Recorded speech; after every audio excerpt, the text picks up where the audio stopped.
Bonjour à tous. Aujourd'hui dans Discoverse, nous vous emmenons dans une épopée de la découverte des rayons cosmiques aux neutrinos pour explorer la quête fascinante de comprendre l'univers.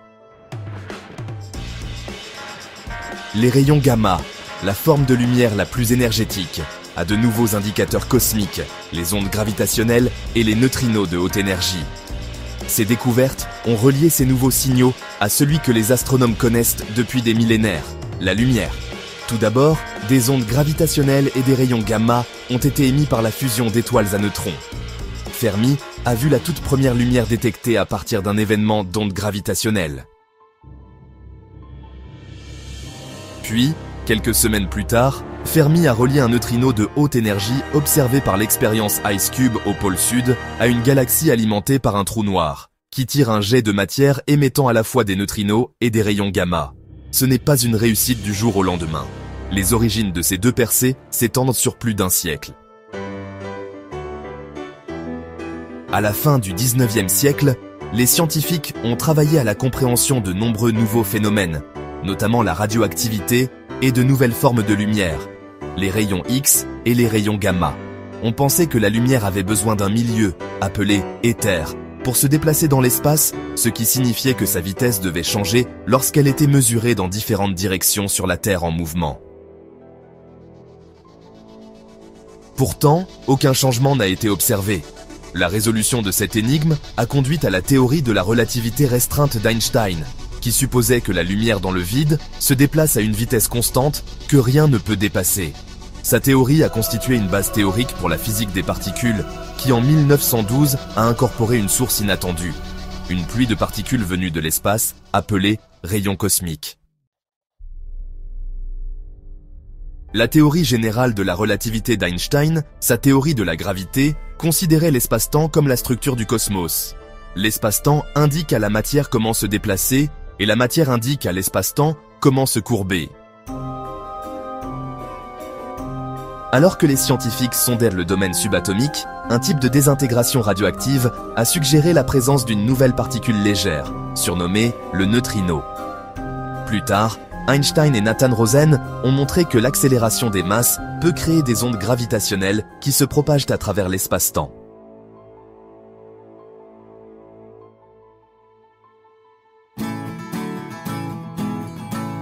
Après la Seconde Guerre mondiale, les progrès technologiques ont permis de nouveaux types d'observations.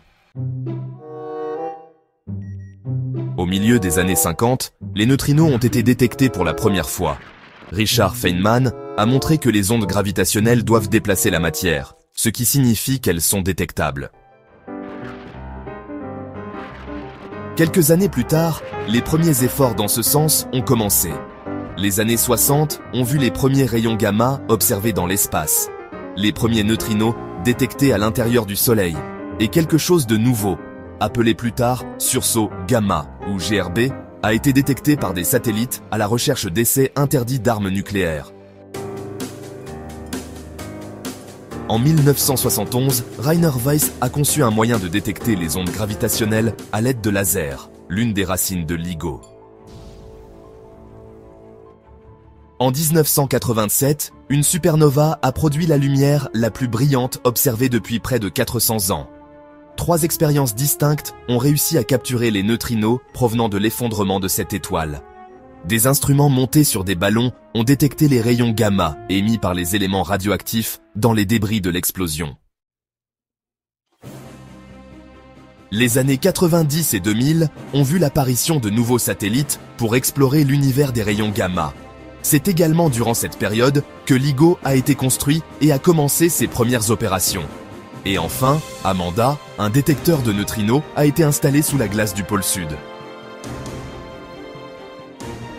En 2005, le satellite Swift de la NASA a montré que les sursauts gamma de courte durée proviennent probablement de la fusion d'étoiles à neutrons. Peu de temps après, la NASA a lancé Fermi, offrant notre meilleure vue du ciel gamma à ce jour. Amanda s'est transformé en IceCube, qui a été achevé en 2010. Il surveille 1 km3 de glace sous le pôle sud à la recherche de neutrinos. La même année, LIGO a été fermé pendant des années de mise à niveau. IceCube a signalé plus de 2 douzaines de neutrinos de haute énergie, probablement des arrivées d'au-delà de notre galaxie. En 2015, le LIGO, mis à niveau, a vu les premières ondes gravitationnelles.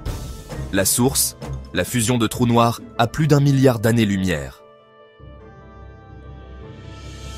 Et en 2017, des signaux gamma ont été associés à un événement d'ondes gravitationnelles et à une source de neutrinos cosmiques.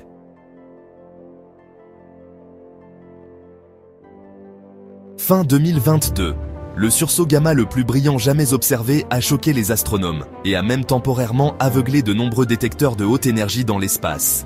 Aujourd'hui, une étude des premières minutes de ce sursaut a révélé une caractéristique importante jamais observée auparavant.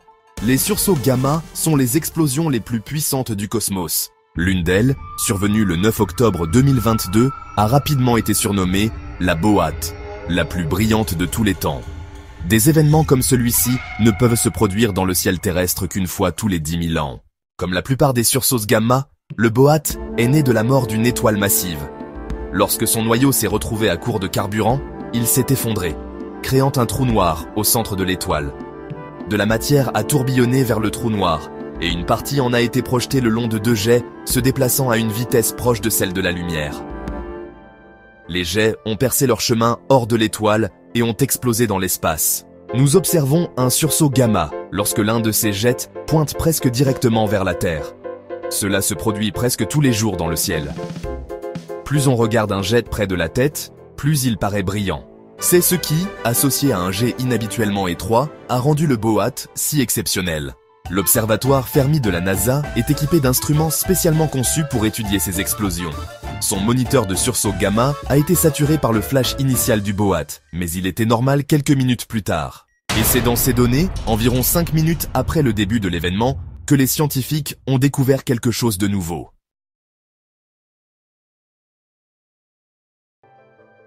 Il s'agit d'une ligne d'émission, une bande étroite de luminosité accrue dans la lumière répartie dans un spectre.